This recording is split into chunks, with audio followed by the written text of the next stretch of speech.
Hello friends, आप सभी का स्वागत है मेरे YouTube channel true love story पर और मेरी कहानी मैजिकल वर्ल्ड। तो चलिए इस कहानी के नेक्स्ट पार्ट को शुरू करते हैं। जैसा कि हमने इसके पिछले पार्ट में देखा था, चैन चेन जो कि विंग के पास ही सो चुकी थी और वहीं वांगजी भी सुकून से अपने कमरे में सो रहा था।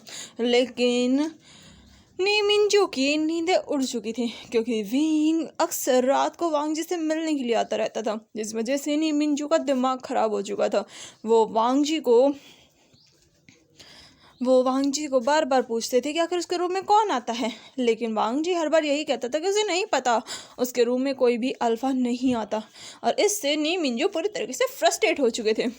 और ऐसे ही एक दो दिन और चलता है। नीमिंजू अब हर रात वांगजी के रूम के बाहर पहरेदारी करने लगे थे। जैसे ही उन्हें हल्की सी भी आहट होती वो दरवाज़ा खटखटाने लगते और वांगजी इस चीज़ से पूरी तरीके से परेशान हो चुका था नीमिंजू की हरकत से, क्योंकि उसे इस अल्फा पर बहुत गुस्सा आता था। वांगजी एक ओमेगा था, लेकिन उसे डर नहीं था कि नीमिंजू उसका फ़ायदा उठाएंगे, क्योंकि वांगजी बहुत ज़्यादा स्ट्रांग था और उसे पता था कि वो खुद को प्रोटेक्ट तो बहुत इजीली कर सकता है। लेकिन उसे गुस्सा आता था इन दोनों अल्फा पर, एक जो हर रात खिड़की से उसके रूम में एंटर करता है और दूसरा उसके बाद दरवाजे से एंटर करता है। और वांगजी का दिमाग खराब हो चुका था क्योंकि कभी विंग उसे परेशान करता तो कभी नीमिंजू, और वांगजी का मन करता था कि वो इन दोनों का गला घोंटते और इन्हें यही जान से मार दे। हालांकि वो विंग के साथ तो ऐसा कुछ नहीं कर सकता था, क्योंकि अगर उसका बस चला तो वो विंग को पता नहीं कितने तरीक़ों से मार चुका होता। लेकिन वो नीमिंजू के साथ ऐसा कर सकता है, पर वो नीमिंजू के साथ अभी तो ये नहीं करने वाला, क्योंकि उसे अभी नीमिंजू की ज़रूरत है। आज पार्टी का दिन था। वांगजी जो कि रेडी हो रहा था। वांगजी ने 3 पीस सूट पहना हुआ था जो कि ब्लू कलर का था, स्काई ब्लू कलर का।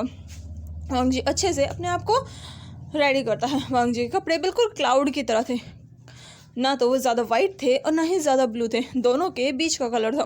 वांगजी अच्छे से तैयार होता है। वांगजी नीचे आता है। उसे देखकर एक पल के लिए तो नीमिंजू की धड़कनें ही रुक जाती हैं, क्योंकि वांगजी लिटरली बहुत ज़्यादा हैंडसम लग रहा था। उसकी ब्यूटी चीख चीख कर बता रही थी। वांगजी के वाइट हेयर जो कि उसके शोल्डर से स्लाइड होकर नीचे आ रहे थे। वांगजी की वो आँखें जो कि समंदर की तरह थी, बिल्कुल ओशन ब्लू कलर की। वांगजी के लिप्स जो कि स्ट्रॉबेरी कलर के थे, बिल्कुल चेरी की तरह। वांगजी ने अपने लिप्स पर हल्की सी लिपस्टिक लगाई थी, जिस वजह से उसके लिप्स शाइन कर रहे थे।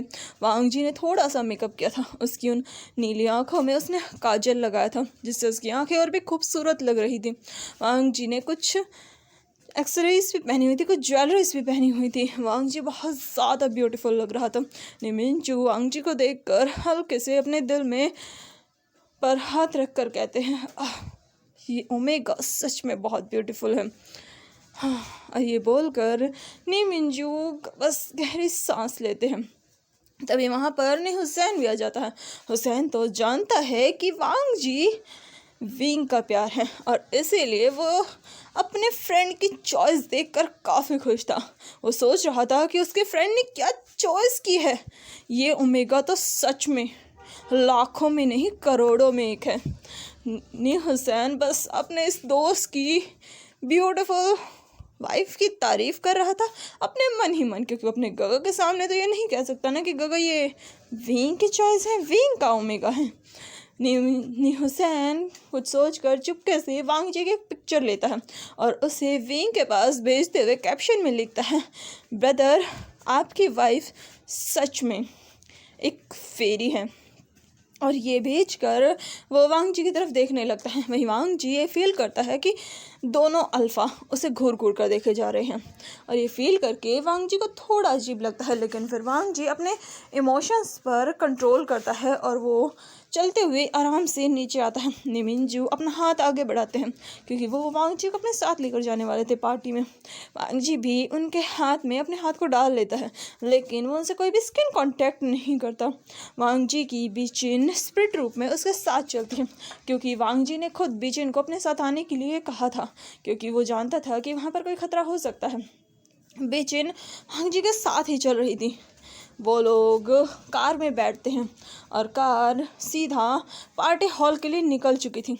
आज नीमिंजू ने पर्पल कलर के आज नीमिंजू ने अपने क्लैन के ही रोब पहने हुए थे जो कि डार्क ब्लैक कलर के थे।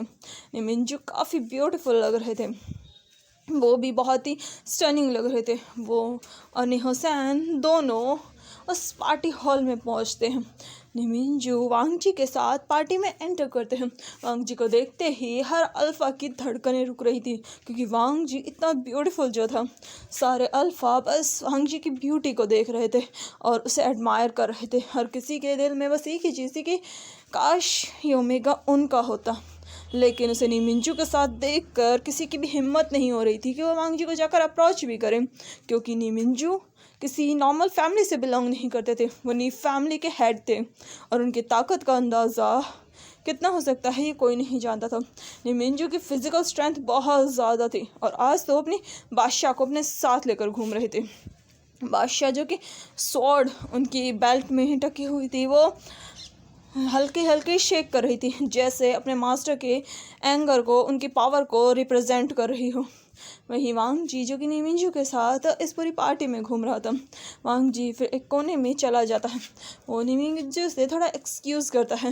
नीमिंजू भी उसे जाने देते हैं, क्योंकि वो जानते थे इस पार्टी में वांग जी को कोई खतरा तो है ही नहीं। वांग जी वहाँ पर जाकर खड़ा हो जाता है, लेकिन वहाँ पर मौजूद हर अल्फ़ा की नज़र सिर्फ वांग जी पर थी। यहाँ तक कि वैन फैमिली भी यहाँ आ चुकी थी। वैन फैमिली के साथ साथ जिन फैमिली भी आ चुकी थी और उन लोगों की नज़रें भी वांग जी पर थी। यहाँ तक कि वैन रहान भी सिर्फ वांग जी को देख रहा था, उसकी ब्यूटी को देख रहा था, उसके उन वाइट हेयर को देख रहा था और उसके उन ओशन ब्लू आइज़ को देख रहा था, जो कि सबसे यूनिक थी, सबसे ज़्यादा अट्रैक्टिव थी। वांग जी के कपड़े के साथ उसके बाल बिल्कुल मैच कर रहे थे। वांग जी एक जूस का ग्लास उठाता है और उसे अपने उन होठों से लगाता है। वांग जी जूस पीने लगता है। उसकी नज़रें हर जगह घूम रही थी, जैसे कि वांग जी कुछ ढूंढ रहा हो। वांग जी बिचिन से अपने मन ही में ही कहता है, बिचिन जाकर सर्च करो। और ये सुनते ही बिचिन वहीं हवा में गायब हो जाती है। बिचिन हर जगह घूमने लगते हैं, लेकिन यहाँ पर कुछ हिडन बैरियर्स बने हुए थे, जिनसे टकरा कर बिचिन वापस आती है और वो वांग जी को बताती है कि वो इस पूरी जगह में नहीं घूम सकती, क्योंकि यहाँ पर बहुत सारे स्ट्रॉन्ग बैरियर लगे हुए हैं जो कि उसकी एनर्जी को, उसकी स्पिरिट को ब्लॉक कर रहे हैं। ये सुनकर वांग जी के बहुत इकट्ठा हो जाती है। वांग जी को थोड़ा शक होता है, लेकिन वांग जी अपने फेस पर कुछ भी रिवील नहीं करता। तभी वहाँ पर हॉल में फिर से आवाज़ होने लगती है, नॉइस होने लगती है। वांग जी जैसी अपनी नज़र उठाता है, वो देखता है कि अंदर वी फैमिली और साथ में जियांग फैमिली आ रही है। जियांग फैमिली ने पर्पल कलर के रॉब कैरी किए हुए थे। और वहीं अगर बात करें वी फैमिली की, तो वी फैमिली ब्लैक कलर के रोप में आ रही थी। उनकी रेड आइज, उनके ब्लैक रोप उन्हें और भी ज़्यादा स्ट्रांग और पावरफुल दिखा रहे थे। वी फैमिली की खासियत थी उनकी वो लाल आँखें और उनके वो टीथ, जो कि बताते थे कि वो किस ब्रीड से बिलोंग करते हैं। वहीं वांग जी की नज़रें ऑटोमेटिकली विंग पर जाती हैं। विंग जिसने अपने ब्लैक हानफू कैरी किया हुआ था, आज उन्हें अपनी ट्रेडिशनल ड्रेस पहनी थी। विंग ने ब्लैक कलर की ड्रेस पहनी हुई थी और विंग की वो रेड आइज़ और भी ज़्यादा अट्रैक्टिव लग रही थी। विंग को देखकर हर ओमेगा की धड़कनें रुक रही थी। आखिर विंग लग ही इतना हैंडसम रहा था। विंग अपने कदमों को बढ़ाते हुए उस पूरी पार्टी हॉल में एंटर करता है। विंग के साथ फ़िलहाल कोई ओमेगा नहीं थी, वो किसी के भी साथ एंटर नहीं कर रहा था, क्योंकि विंग सिर्फ वांग जी को अपने करीब रखना चाहता था। लेकिन विंग के फेस पर जो एक्सप्रेशन थे, उसे देखकर हर अल्फा और ओमेगा विंग के करीब आने की हिम्मत नहीं कर रही थी, क्योंकि विंग के फेस पर कोई एक्सप्रेशन ही नहीं थे। वो एक्सप्रेशन लेस फेस के साथ वहाँ खड़ा था। विंग कि अपनी उन रेड आई से हर तरफ अपनी नज़रें घुमाता है। निहोसैन जैसे ही विंग को देखता है, वो अपने चेहरे पर एक प्यारी सी स्माइल लाता है। विंग बस उसे देखकर अपनी पलकें झपकाता है, जिसे कह रहा हूँ ठीक है। फिर वो अपनी नज़रें घुमाता है। उसकी नज़रें वैन शो और वैन चाओ पर जाती हैं, जो कि विंग को देखकर वो भी स्माइल करते हैं। विंग बस उन्हें देखता है। फिर विंग अपनी फिर से नज़रें घुमाता है, तो उसकी नज़रें म्या म्या पर जाती हैं, जो कि विंग का क्रश, जिसका क्रश है विंग। म्या म्या विंग की तरफ देख रही थी बहुत प्यार से, और वो अपने कदम बढ़ाते हुए विंग की तरफ आने भी लगती है। म्या म्या जो कि जिन फैमिली से बिलोंग करती थी, विंग और अपनी नज़रें घुमाता है। वो देखता है जिनजुशन जो कि जांग फैमिली की जांग यानली को देख रहा है। ये देखकर विंग अपनी नज़रें जांग यानली पर करता है। हालांकि जांग फैमिली और वी फैमिली का अच्छा रिलेशन है, इसलिए विंग जांग यानली को जानता है। वो उसे अपनी शीजिए मानता है और उन्हें शीजिए बोलता भी है। यहाँ तक कि उसका रिश्ता जियांग चैन से भी सही है, लेकिन जियांग चैन और उसके बीच में ज़्यादातर बहस ही होती रहती है। इस वजह से विंग जियांग चैन से ज़्यादा बातें नहीं करता, लेकिन जांग यानली की वो रिस्पेक्ट करता है और विंग उनके लिए हमेशा बेस्ट ही चाहता है। विंग जो कि फिर से अपनी उन नज़रों को घुमाता है। उसकी नज़रें और भी लोगों पर जाती हैं, लेकिन उसकी नज़रें एक कॉरिडोर में जाकर बिल्कुल रुक जाती हैं।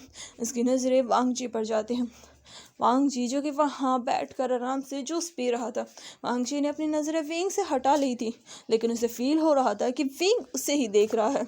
और वहीं विंग के होठों के कोनों पर इनविजिबल स्माइल आती है जो कि किसी को दिखाई नहीं देती। और विंग अपने कदम वांग जी की तरफ बढ़ाने लगता है, लेकिन तभी म्याम म्या सीधा विंग के पास जाती है और बिना किसी वार्निंग के विंग के हाथ को हक कर लेती है, जिससे विंग के कदम रुक जाते हैं। वहीं वांग जी जो कि जूस पी रहा था, उसका हाथ भी रुक जाता है। वांग जी की पकड़ ऑटोमेटिकली ग्लास पर बहुत टाइट हो जाती है, जैसे कि वांग जी को गुस्सा आ रहा हो। वांग जी की आंखें नैरो हो चुकी थी, लेकिन वहीं विंग जो कि म्या म्या की तरफ अपने उन काम आइज से देखता है। म्या म्या विंग की तरफ बड़ी सी स्माइल करके देखती है और बहुत प्यार से कहती है विंग। वहीं म्या म्या के मुंह से अपना बर्थ नेम सुनकर विंग की आंखें छोटी हो जाती हैं, जो देखकर म्या म्या को अपनी गलती रियलाइज़ होती है। वो जल्दी से कहती है वुशान। यस पर विंग की आंखें फिर से नॉर्मल हो जाती हैं। म्या म्या कहती है वुशान, मैंने तुम्हें बहुत मिस किया। तुम्हें पता है मैं इस पार्टी में सिर्फ तुम्हारे लिए आई हूँ। मैं कब से तुम्हारा वेट कर रही थी, लेकिन तुम आए ही नहीं, और ऊपर से तुमने अपना नंबर तक चेंज कर लिया। तुम्हें पता है मैंने तुम्हें कितनी बार कॉल करने की कोशिश की, और ऊपर से तुम कॉलेज भी नहीं आते। तुम्हें पता है मैंने तुम्हारे लिए कॉलेज में एडमिशन लिया, लेकिन एक तुम हो कि मुझे दिखते ही नहीं। मैं तुमसे मिलने की कितनी बार ट्राई कर चुकी हूँ, लेकिन वो शान तुम तो मुझे दिखते ही नहीं। तुम्हें पता है मैंने आज तुम्हारी पसंद की ड्रेस पहनी है। मुझे पता है कि तुम्हें ब्लैक कलर बहुत पसंद है, इसलिए मैंने तुम्हारे लिए स्पेशली ये ब्लैक कलर पहना है। तुम तो जानते हो हमारे क्लान में ज़्यादातर लोग वाइट कलर के ही कपड़े कैरी करते हैं। ज़्यादातर लोग वाइट या फिर गोल्डन कलर के ही कपड़े कैरी करते हैं, लेकिन सिर्फ तुम्हारे लिए मैंने ब्लैक कलर का आउटफिट चूज़ किया है। तुम्हें पता है मैंने तुम्हारे लिए कितनी मेहनत की, और ऊपर से ये हेयर स्टाइल भी बनाया। तुम्हें पता है मैं सुबह 4 बजे से तैयार हो रही हूँ, एक तुम हो कि इस टाइम आए हो। विंग तुम सच में कितना ज़्यादा सेल्फिश हो। विंग जो कि म्या म्या की कोई बात सुन ही नहीं रहा था। विंग के कानों में म्या म्या की आवाज़ जा ही नहीं रही थी, उसने अपने कानों को बिल्कुल बंद कर रखा था। वहीं म्या म्या जो कि लगातार विंग से शिकायतें की जा रही थी। वहीं ये देखकर मैडम यू को थोड़ा मैडम यू और कांग्से सरन को म्या म्या के लिए थोड़ा डर लगता है, क्योंकि वो विंग के गुस्से को जानती है। अगर विंग को गुस्सा आया तो वो शायद यही म्या म्या की जान ले लेगा। इसलिए मैडम यू जल्दी से आगे आते हुए कहती है म्या म्या। जो सुनते ही म्या म्या मैडम यू की तरफ देखती है और फिर से हल्की सी स्माइल करके कहती है आंटी यू। और ये बोलकर वो विंग से थोड़ा दूर होती है, क्योंकि इस तरीके से बड़ों के सामने किसी मैन के साथ इस तरीके से करना इम्प्रॉपर है, और ये चीज़ म्या म्या जानती है और इसके मैनर्स में शामिल है। और म्या म्या अपनी मैनर्स और अपने एटिकेट्स के लिए जाने जाती है, इसलिए म्या म्या अपने आप को अच्छे से प्रेजेंट करती है। वहीं विंग वहाँ से जाने लगता है, तभी उसके कानों में जांग यानली की आवाज़ जाती है वुशान। और ये सुनते ही विंग वहीं रुक जाता है। वो मुड़कर जांग यानली की तरफ देखता है। जांग यानली विंग को ग्रीट करती है। विंग भी जांग यानली को ग्रीट करके कहता है शीजिए।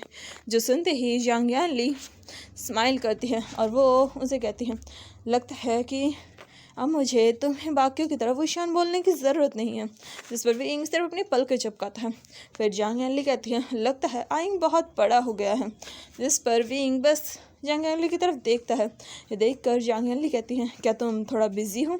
जिस पर विंग एक नज़र वांग जी की तरफ देखता है। वहीं विंग की नज़रों को यानली भी फॉलो करती है। वो देखती है कि विंग किसे देख रहा है और उसकी नज़र भी वांग जी पर जाती है। इतना ब्यूटीफुल ओमेगा देखकर यानली समझ जाती है कि विंग ज़रूर उस ओमेगा की तरफ जा रहा है, क्योंकि विंग को हमेशा ही बेस्ट चीज़ें पसंद आती हैं। और ये देख कर यानली हल्का सा स्माइल करके कहती हैं लगता है मैंने अपनी फ्यूचर भाभी को देख लिया है। और ये सुनते ही विंग बस अपनी सर को हिलाता है जैसे कह रहा हो हाँ बिल्कुल वो आपकी ही सिस्टर इन लॉ बनेगी। और ये देखकर यानली बस हल्का सा हंसती है और वो विंग के साइड आगे से हटते हुए कहती हैं ठीक है आई जाओ और जाकर हमारी भाभी को मनाओ और जल्दी से शादी कर लो। और ये सुनकर विंग बस अपने सर को हिलाकर वहाँ से चलने लगता है। विंग वांगजी की तरफ जाता है लेकिन उससे पहले ही निमिंजू वांगजी के पास आ जाते हैं और वांगजी का हाथ पकड़ लेते हैं। वहीं ये देखकर विंग के कदम रुक जाते हैं और उसकी आंखें गुस्से से लाल हो जाती हैं। उसकी आंखें ऑलरेडी रेड थी और भी ज़्यादा डार्क हो जाती हैं। वहीं वांगजी भी ये फील करता है कि किसी की डार्क आइज सिर्फ उसके हाथ को घूरी जा रही है। वांगजी डरते हुए उस तरफ देखता है तो उसकी नज़रें उन रेड आई से टकराती है जिन आंखों में इतना गुस्सा था कि बस अगर उसे मौका मिलता तो नीमिंजू का सर उसके धड़ से अलग कर चुका होता। और ये देखकर वांगजी गल्प करता है क्योंकि वो विंग को गुस्सा तो नहीं दिलाना चाहता। वहीं विंग जो कि नीमिंजू के उस हाथ को घूरे जा रहा था जो कि वांगजी के हाथ पर था। और ये देखकर वांगजी जल्दी से अपने हाथ को पीछे करके कहता है मास्टर नी। वहीं ये देख कर निमिंजू को थोड़ा अजीब लगता है और वो कहते हैं एक्चुअली हंगजुन मैं आपको किसी से मिलवाना चाहता हूँ। ये सुनकर वांगजी कहता है जी ज़रूर। और ये बोलकर वांगजी अपनी जगह से उठ जाता है। वो निमिंजू के साथ जाने लगता है। वहीं निमिंजू वांगजी को जिन गोंगशान से मिला थे। वही जिन गोंगशान वांगजी को देखता है अपनी लस्टफुल आइज से क्योंकि वांगजी की ब्यूटी देखकर तो जिन गोंगशान का भी मन डोल चुका था। उसकी नीयत भी डगमगा चुकी थी। वो एक बार वांगजी की ब्यूटी को चखना ज़रूर चाहते थे।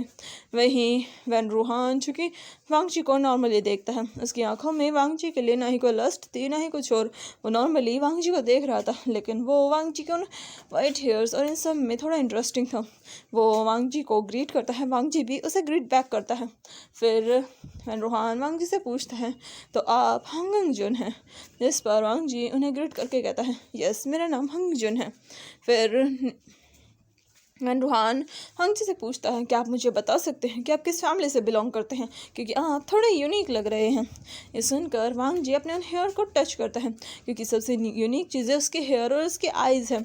अगर वांगजी के आइज़ को इग्नोर कर दिया जाए तो उसके हेयर सबसे यूनिक है क्योंकि नॉर्मली किसी के भी वाइट हेयर नहीं होते और वांगजी के बिल्कुल वाइट हेयर है। वहीं ये देख कर वांगजी हल्की सी स्माइल के साथ कहता है एक्चुअली ये मुझे मेरे ग्रैंड पेरेंट्स से मिला है। ये सुनकर वांगजी की बात सुनकर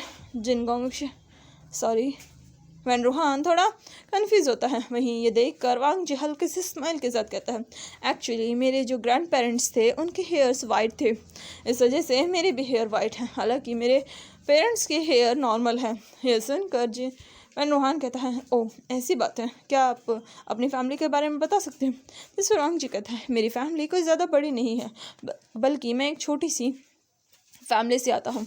मैं लैंड फैमिली से हूँ। और ये सुनकर वैन रूहान कहता है ओह तो आप लैंड फैमिली से हैं। जिस पर वांगजी कहता है हाँ मैं लैंड फैमिली से बिलोंग करता हूँ। और ये बोलकर वांगजी बस वैन रूहान की तरफ नॉर्मली देखता है। वहीं जिन गोंगशान जो कि वांगजी को देखे जा रहा था अपनी उन लस्टफुल आइज से जिन गोंगशान ने गोल्डन कलर के रॉब्स पहने हुए थे वहीं उसकी आइज़ का कलर भी गोल्डन था। वो वांगजी को देखे जा रहा था। ये वांगजी नॉर्मली जिन गोंगशान की तरफ देखता है लेकिन जिन गोंगशान की आंखें देखकर वो समझ चुका था कि इस इंसान के आंखों में लस्ट है और ये चीज़ वांगजी अच्छे से फील कर पा रहा था।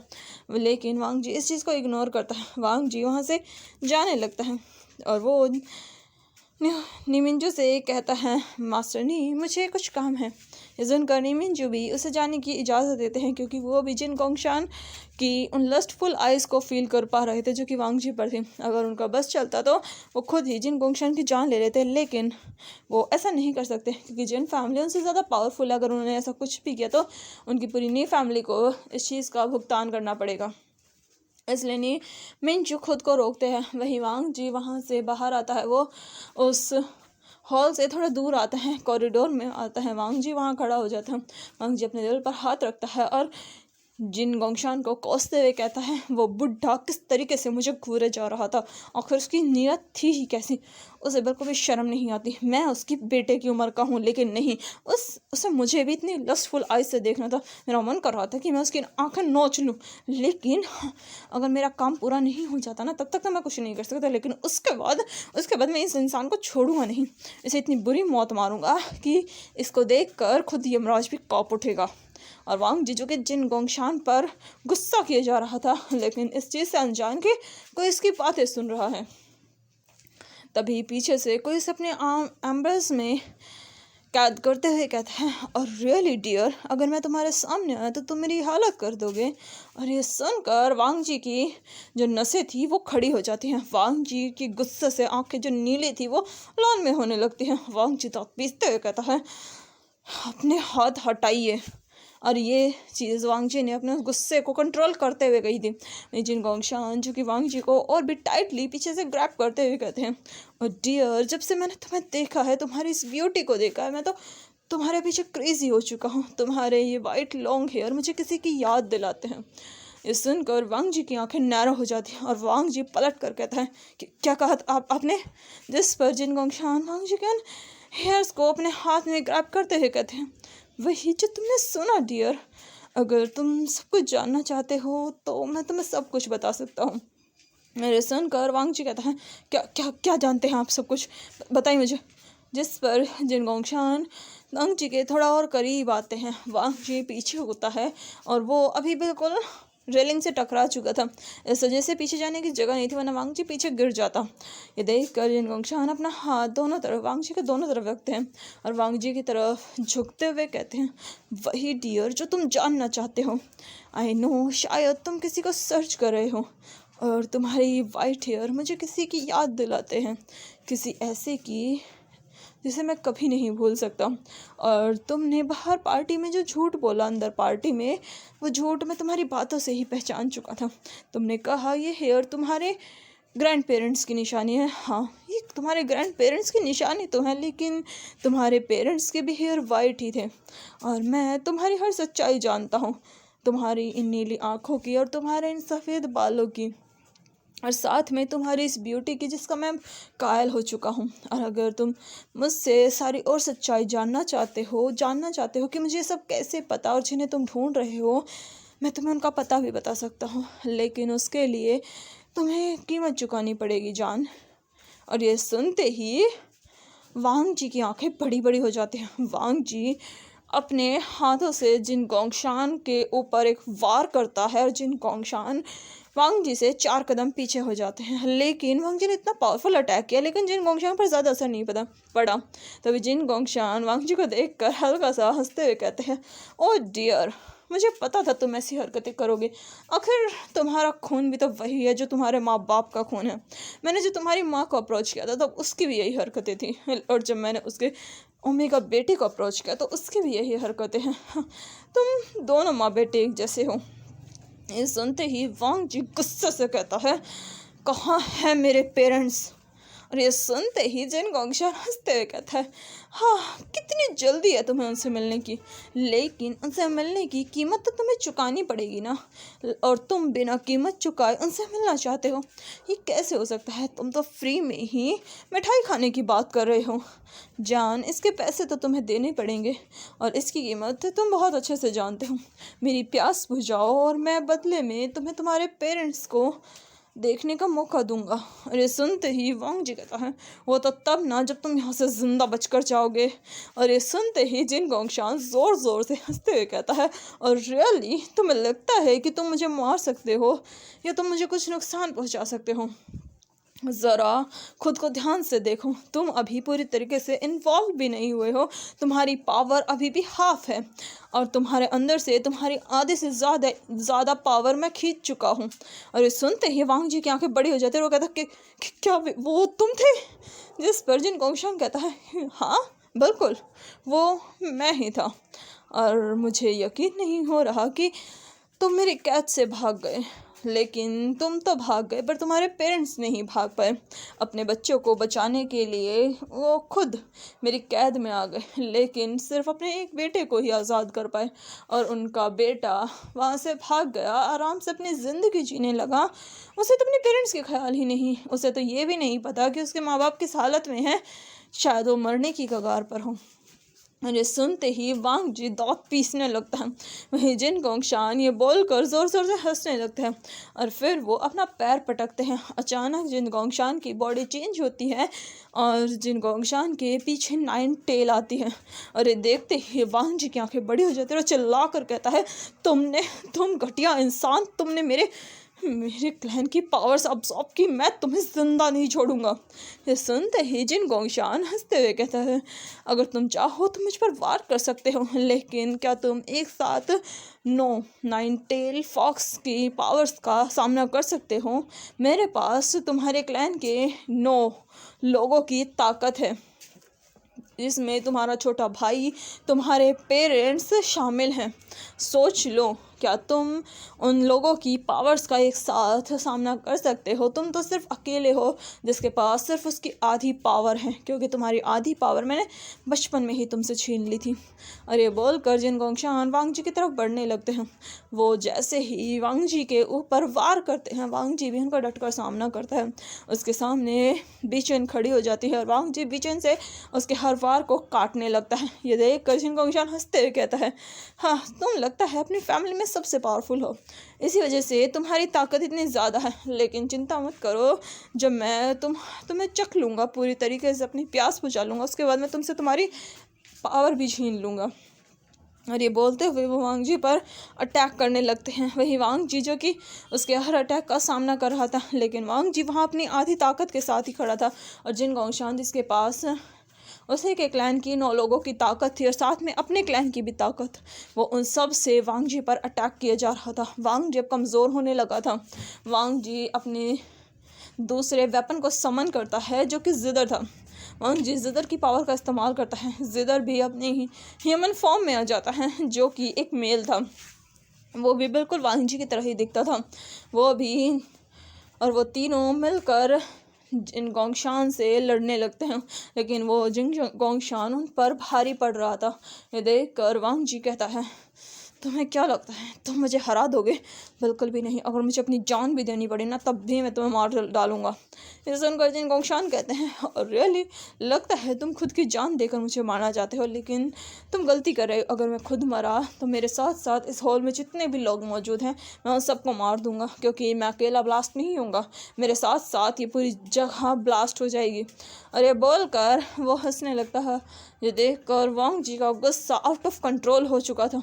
वांग जी जिन गोंगशान पर अटैक करते हैं, तभी जिन गोंगशान अपनी स्वॉर्ड से वांग जी के दिल पर वार करते हैं, लेकिन वो वार वांग जी को लगता उससे पहले ही वांग जी के सामने एक स्वॉर्ड आती है जो कि ब्लैक कलर की थी, और वो जिन गोंगशान के उस अटैक को ब्लॉक कर लेती है। जिन गोंगशान अपनी नज़रें घुमाकर सामने देखता है तो वहाँ पर और कोई नहीं, वी वुशान खड़ा था।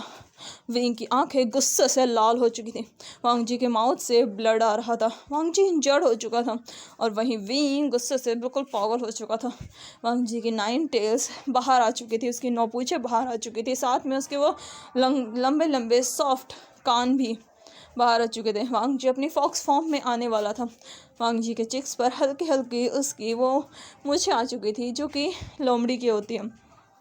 विंग वांग जी को अपने एक हाथ से संभालता है, अपनी उन बाहों में लेता है और अपने एक हाथ से सीधा जिन गोंगशान की तरफ अपनी उस स्वॉर्ड को कर देता है। ये देख कर जिन गोंगशान दांत पीसते हुए कहते हैं, वी वुशान, जिस पर विंग भी चिल्ला कर कहता है, जिन गोंगशान अपनी हद में रहो, तुम्हारी हिम्मत कैसे हुई मेरे लवर पर अटैक करने की? लगता है तुम्हारी जीने की इच्छा खत्म हो चुकी है।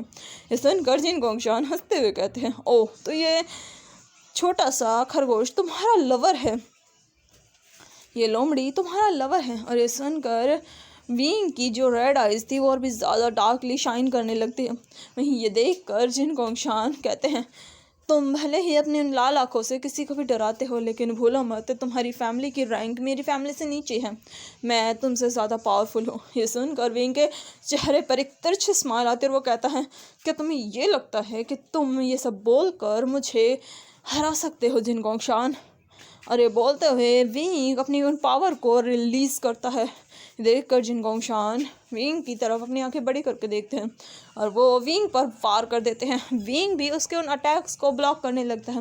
विंग वांग जी को अपने एक हाथ से पकड़ रखा था और एक हाथ से वो उस अटैक को रोक रहा था। विंग के हाथ में स्वीबियान थी और विंग लगातार स्वीबियान से हर अटैक को काट रहा था। तभी विंग ज़ोर से चिल्लाता है, चैनचिंग, और जैसे ही वो चैनचिंग का नाम लेता है, चैनचिंग उसके साइड में आकर खड़ी हो जाती है। विंग वांग जी को चैनचिंग की तरफ थ्रो करता है। चैनचिंग एक झटके से वांग जी को कैच कर लेती है। वो वांग जी को संभालती है और वहीं विंग कहता है, इसे होश में लाने की कोशिश करो। और ये सुनकर चैनचिंग बस विंग की तरफ एक नज़र देखती है और फिर वो वांग जी को उठाने की कोशिश करती है। चैनचिंग अपनी कुछ एनर्जी वांग जी के अंदर ट्रांसफ़र करती है और वो वांग जी को होश में लाने की नाकाम कोशिश कर रही थी। वहीं जिन गोंगशान पर विंग बार बार अटैक कर रहा था। तभी जिन गोंगशान कुछ बेड़ियों से विंग को बांध लेते हैं। विंग उनसे छूटने की कोशिश करता है, लेकिन जिन गोंगशान विंग पर वार कर देते हैं। हालांकि विंग कोई वीक नहीं था, लेकिन फिर भी जिन गोंगशान के पास देखा जाए तो एक साथ 3 लोगों की मैजिकल पावर्स थी, जो कि तीनों में से कोई भी वीक नहीं था। तीनों के तीनों अपने ही फील्ड में टॉप पर आते थे। यहाँ पर वांग जी के पेरेंट्स की पावर जिन गोंगशान के पास थी, वहीं वांग जी के लिटिल ब्रदर की पावर जिन गोंगशान के पास थी, वांग जी की हाफ पावर जिन गोंगशान के पास थी और ख़ुद की पावर भी जिन गोंगशान के ही पास थी। इतने लोगों की ताकत जिन गोंगशान ने अपने अंदर ले रखी थी। इस वजह से वो विंग पर भारी पड़ रहा था।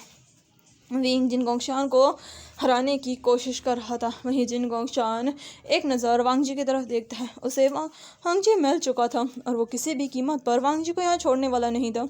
जिन गोंगशान धीरे धीरे विंग को थोड़ा दूर करता है वांग जी से और सीधा वांग जी की तरफ जाने लगता है।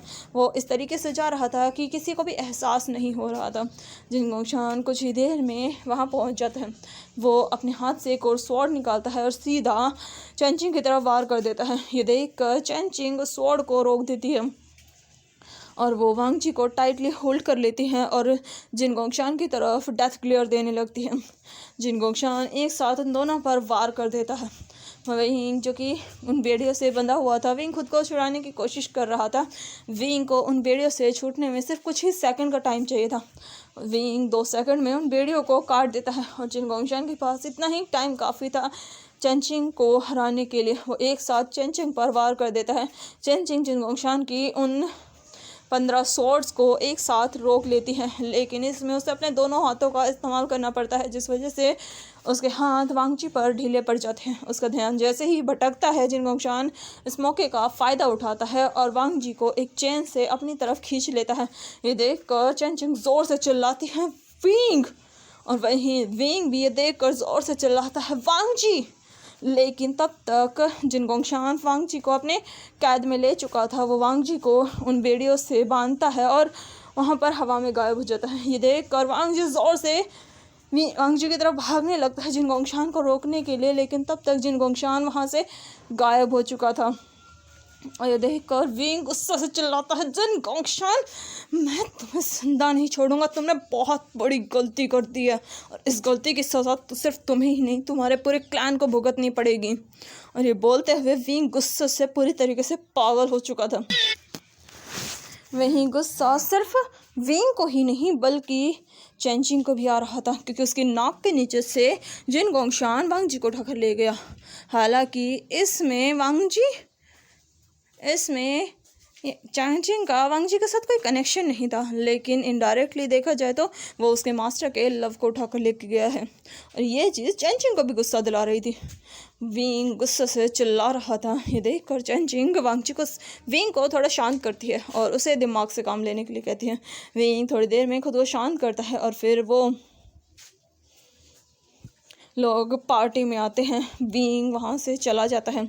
वो 1 मिनट भी वहीं नहीं रुकता। वहीं चैनचिंग वहाँ से जाने लगती है, लेकिन तभी उसे कुछ दिखता है और वो रुक जाती है। चेंचिंग थोड़ी देर बाद विंग के पीछे जाती है। वो देखती है विंग ने पूरा घर तहस नहस कर रखा है। विंग ने अपने रूम की हर एक चीज़ को बहुत ब्रूटली तोड़ फोड़ दिया है। विंग बुरी तरीके से गुस्से से काँप रहा था। विंग हर चीज़ तोड़ते हुए कह रहा था, जिन गोंगशान कहाँ हो तुम, मैं तुम्हें ढूंढूंगा और तुम्हें मार डालूं। और ये बोलते हुए विंग गुस्से से हर चीज़ को तोड़ रहा था। स्विबियान जो कि साइड में खड़ा था अपने मास्टर का गुस्सा देख रहा था, उसे भी विंग से डर लग रहा था। वही विंग कभी वुल्फ की आवाज़ में दहाड़ता तो कभी अपनी नॉर्मल वॉइस में दहाड़ता। विंग का वुल्फ और विंग दोनों ही आउट ऑफ कंट्रोल हो चुके थे। और तभी वहाँ पर विचांग से और कांग से सरन भी आती है। और ये सब देखकर विचांग से और कांग से सरन की तो आंखें बड़ी बड़ी हो चुकी थी, क्योंकि बेड के गद्दे पर वुल्फ के पंजों के निशान थे। समझ में आ रहा था कि विंग अपनी वुल्फ फॉर्म में भी आया था और उसने हर जगह हर दीवार पर स्क्रैच कर रखे थे और उसके उन बड़े बड़े नाखूनों के निशान हर जगह थे। उसका पूरा रूम बहुत ज़्यादा डरावना लग रहा था। समझ में आ रहा था कि विंग कितना ज़्यादा गुस्सा हो चुका है। और ये देखकर कांग से सरन विंग को संभालने के लिए आगे जाती है, लेकिन तभी विचांग से पकड़ कर कहते हैं, कांग से उसके पास मत जाओ, वो अभी अपने होश में नहीं है। अभी उसका गुस्सा उसके सर चढ़ कर बोल रहा है। अगर कोई भी उसके सामने जाएगा तो इस वक्त वो एक ऐसा जानवर है जो कि सामने वाले पर्सन को जान से मार देगा, इसीलिए पीछे रहो। ये अभी तुम्हारा वो बेटा विंग नहीं है, बल्कि ये अभी वुशान बन चुका है। ये अभी वो वुशान है जो कि एक वुल्फ भी है। फिर वो चेंचिंग की तरफ देखते हैं जो कि विंग की तरफ ही देखे जा रही थी। विचांग से चेंचिंग से पूछते हैं, क्योंकि वो अब चेंचिंग को देख पा रहे थे। चेंचिंग से पूछते हैं, आखिर इसे हुआ क्या है? ये इतना गुस्सा तो कभी नहीं हुआ, मैंने पूरी लाइफ में इसे फर्स्ट टाइम इतना ज़्यादा गुस्सा देखा है। आखिर इसके साथ हुआ क्या है? फिर चेंचिंग विचांग से को सारी बातें बताती हैं कि कैसे जिन गोंगशान वांग जी को उठा कर लेकर जा चुका है। और ये सब सुनकर विचांग से कहते हैं, आखिर उस जिन गोंगशान का वांग जी का कनेक्शन क्या है? वो उसे उठाकर क्यों ले गया है? जिस पर चेंचिंग सब कुछ बताती है जो उसे वांग जी के बारे में पता चला है। उसने भी वांग जी के ऊपर रिसर्च की है, उसने भी सब कुछ पता किया है और उसे बहुत कुछ वांग जी के बारे में पता चला है। वो सब कुछ जिन गोंगशान सब कुछ विचांग से को बताती है और सारी चीज़ें सुनकर विचांग से कनेक्ट कर लेते हैं। वो समझ जाते हैं कि वांग जी एक अलग स्पीसीज से आता है जिसकी पावर जिन गोंगशान अपने अंदर इकट्ठा कर रहे हैं, वो उसकी पूरी स्पीसीज की पावर अपने अंदर ले रहे हैं ताकि वो इस दुनिया का सबसे पावरफुल पर्सन बन सके। और ये चीज़ जानकर विचांग से भी थोड़ा पैनिक हो जाते हैं, थोड़ा टेंस हो जाते हैं, क्योंकि अगर ऐसा हुआ तो खतरा सब पर है। वो इस बारे में सभी फैमिलीज़ को बताने के बारे में सोचते हैं। वहीं दूसरी तरफ निमिंजू भी काफ़ी ज़्यादा परेशान थे, क्योंकि वांग जी गायब था, वांग जी कहीं भी मिल नहीं रहा था और ये चीज़ उन्हें पागल कर रही थी। और तभी उनके पास विचांग से का फ़ोन आता है। विचांग से उन्हें जल्द से जल्द अपने भी मैंशन में आने के लिए कहते हैं। वहीं अब तक विंग का गुस्सा भी कुछ हद तक कंट्रोल में आ चुका था, लेकिन वो अभी भी पूरी तरीके से ठीक नहीं हुआ था। हालांकि विंग शांत हो चुका था, लेकिन अंदर ही अंदर उसका गुस्सा वॉल्केनो की तरह फट रहा था। तभी वहाँ पर निमिंजू भी आ जाते हैं। विंग निमिंजू की तरफ अपनी उन डेडली आइज से देखता है। निमिंजू को समझ में नहीं आ रहा था कि ये विवुशान इतना गुस्सा किस बात पर है। तभी वहाँ पर नी हुसैन भी आता है। विंग का ये गुस्सा और इसकी हालत देखकर नी हुसैन जल्दी से विंग के पास जाकर कहता है, वी भाई आखिर हुआ क्या है? आप इतना अजीब बिहेव क्यों कर रहे हैं? आपके हाथों की नसें क्यों खड़ी हैं वी भाई? और वहीं विंग के वुल्फ नेल्स बाहर आ चुके थे। विंग के नाखूनों को देखकर हुसैन भी पीछे हो जाता है। निमिंजू जल्दी से अपने भाई को पकड़कर विंग से दूर करते हैं, क्योंकि अभी विंग सच में अपनी कंडीशन में नहीं था। उसके वो टीथ भी बाहर आ चुके थे। एक ऐसा लग रहा था कि विंग कभी भी अपनी वुल्फ फॉर्म में आकर किसी पर भी अटैक कर सकता है। वहीं ये सब देखकर निमिंजू विचांग से की तरफ देखते हैं, जिस पर विचांग से उसे कहते हैं, मेरा बेटा आज आउट ऑफ कंट्रोल हो चुका है और इसका कंट्रोल होना भी सही है। और मैं यहाँ पर तुम्हें सिर्फ अपने बेटे के बारे में ही नहीं बल्कि किसी और बारे में बात करने के लिए बुला रहा हूँ। सुनकर निमिंजू कहते हैं, आप जल्दी बोलिए, मुझे और भी काम है, यहाँ पर मेरा गेस्ट गायब है। तभी विचांग से कहते हैं, आपका गेस्ट और कोई नहीं बल्कि हमारी फैमिली में काम करने वाला बटलर है। ये सुनकर निमिंजू कंफ्यूज हो जाते हैं। फिर वे चांग से उन्हें सब कुछ बताते हैं कि वांग जी यहाँ उनके यहाँ काम करता था और वो अपने पेरेंट्स को ढूंढने के लिए हर जगह घूम रहा था और वो इसी सर्च में निमिंजू के पास भी आया, लेकिन उसे वहाँ उसके पेरेंट्स नहीं मिले और उस पार्टी में कैसे जिन गोंगशान वांगजी को उठाकर लेकर जा चुके हैं। और ये सब सुनकर निमिंजू पूरी तरीके से शॉक हो चुके थे। वो वांगजी की सच्चाई भी निमिंजू को बताते हैं कि वांगजी कौन है और उसकी पावर्स के बारे में भी। ये जानकर उन्हें और भी ज़्यादा झटका लगता है कि वांगजी एक 9 टेल फॉक्स है। और ये जानकर वो विंग की तरफ देखते हैं, विंग जो कभी भी बहुत ज़्यादा गुस्सा हो चुका था। और वहीं ये सब जानकर निमिंजू पूछते हैं क्या सच में वांग जी और विंग दोनों लवर हैं। ये सुनकर विंग गुस्से से कहता है हाँ बिल्कुल वो मेरा है और उसे वो जिन गोंगशान उठाकर लेकर गया है। उसे क्या लगता है कि वो मेरे वांग जी को लेकर जा सकता है? बिल्कुल भी नहीं। और ये बोलकर विंग गुस्से से दहाड़ रहा था। तभी उसके पास चेंचिंग आती है। वो विंग को शांत करते हुए कहती है वो विंग शांत हो जाओ, जिस पर विंग गुस्से से चेंचिंग की तरफ देखता है। फिर चेंचिंग कहती है हम वांग जी को ढूंढ सकते हैं। और ये सुनते ही विंग जल्दी से चेंचिंग के शोल्डर्स को ग्रैब करके कहता है क्या सच में तुम वांग जी को ढूंढ सकती हो? अगर हाँ तो ढूंढो उसे, अभी के अभी ढूंढो। और ये सुनकर चेंचिंग थोड़ा कामली कहती है हाँ हम वांग जी को ढूंढ सकते हैं, लेकिन उसे ढूंढने के लिए मेरे पास उसकी कोई ऐसी चीज़ होनी चाहिए जो हमेशा से उसके करीब रही है। ये सुनकर विंग कहता है तुम कहना क्या चाहती हो? कौन सी चीज़ चाहिए तुम्हें? तुम बस मुझे बताओ, मैं अभी लेकर आता हूँ। और ये बोलकर विंग जाने लगता है। तभी चेंचिंग कहती है रुको, मेरे पास वो चीज़ है। और ये बोलकर वो इशारा करती है। तभी वहाँ पर बीचिन आती है। ये देख कर विंग शॉकिंगली कहता है बीचिन? जिस पर बीचिन कहती है हाँ ये मैं ही हूँ। और ये बोलकर वो विंग की तरफ देखती है। उसे भी विंग से थोड़ा डर लग रहा था। तभी चेंचिंग कहती है विंग बेचिन वहाँ नहीं थी, वो वांग जी को प्रोटेक्ट करने की कोशिश कर रही थी, लेकिन जिन गोंगशान से लड़ते वक्त वांग जी ने उसे नीचे फेंक दिया था, जिस वजह से वो नीचे गिर चुकी थी। वो थोड़ी इंजर्ड हो चुकी है, लेकिन फिर भी हम उसकी पावर का इस्तेमाल करके वांग जी को ढूंढ सकते हैं। और ये सुनकर विंग कहता है ठीक है जल्दी ढूंढो उसे, मुझे इसके लिए बहुत फिक्र हो रही है। ये सुनकर चेंचिंग बीचिन का हाथ पकड़ती है, लेकिन ऐसा कोई भी स्पिरिट नहीं कर सकती, किसी भी स्पिरिट का इस तरीके से हाथ पकड़ना। देख कर विंग उससे कहता है ये तुम क्या कर रही हो? जिस पर चेंचिंग कहती है थोड़ी देर रुको। और ये बोलकर वो अपने नाकों को बंद करती है। तभी बीचिन जो कि चेंचिंग का हाथ जिसने पकड़ा हुआ था, अचानक चेंचिंग बीचिन का हाथ तोड़ देती है। और ये करके बीचिन जोर से दर्द में चिल्लाती है। और इसी के साथ चेंचिंग अचानक से एक स्पिरिट फॉर्म में आती है और वो एक रे ऑफ लाइट बन के बाहर जाने लगती है। ये देखकर चेंचिंग अपनी आंखें खोल कर कहती है विंग उसका पीछा करो, वो सीधा वांग जी के पास ही जाएगी, क्योंकि वो वांग जी की बॉडी का एक हिस्सा है और अगर मैं उसे इंजर्ड करूँगी तो उसे हील होने के लिए वांग जी की बॉडी में जाना होगा और वो अभी सिर्फ वांग जी के पास ही जाएगी और इससे तुम वांग जी को ढूंढ सकते हो। और ये सुनकर विंग कहता है हाँ। और ये बोलकर विंग सीधा बीचिन के पीछे भागने लगता है। वहीं बीचिन जो कि एक रे ऑफ लाइट बनकर सीधा वांग जी की तरफ जा रही थी, क्योंकि उसे हील होना था और वो वांग जी से कनेक्टेड थी, इसीलिए वो इस तरीके से वांग जी के पास जा सकती थी।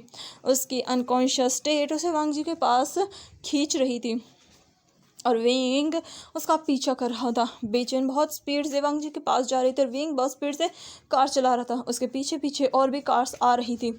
वो लोग विंग और उस बीचिन को फॉलो कर रहे थे। विंग बहुत स्पीड से अपनी कार चलाते हुए वहाँ पर जा रहा था। तो चलिए मिलते हैं इसके नेक्स्ट पार्ट में, देखते हैं क्या विंग वांग जी को ढूंढ पाएगा, हाँ या ना। और तब तक के लिए मेरे चैनल को लाइक कीजिए, शेयर कीजिए, सब्सक्राइब कीजिए। Thank you, bye bye, take care.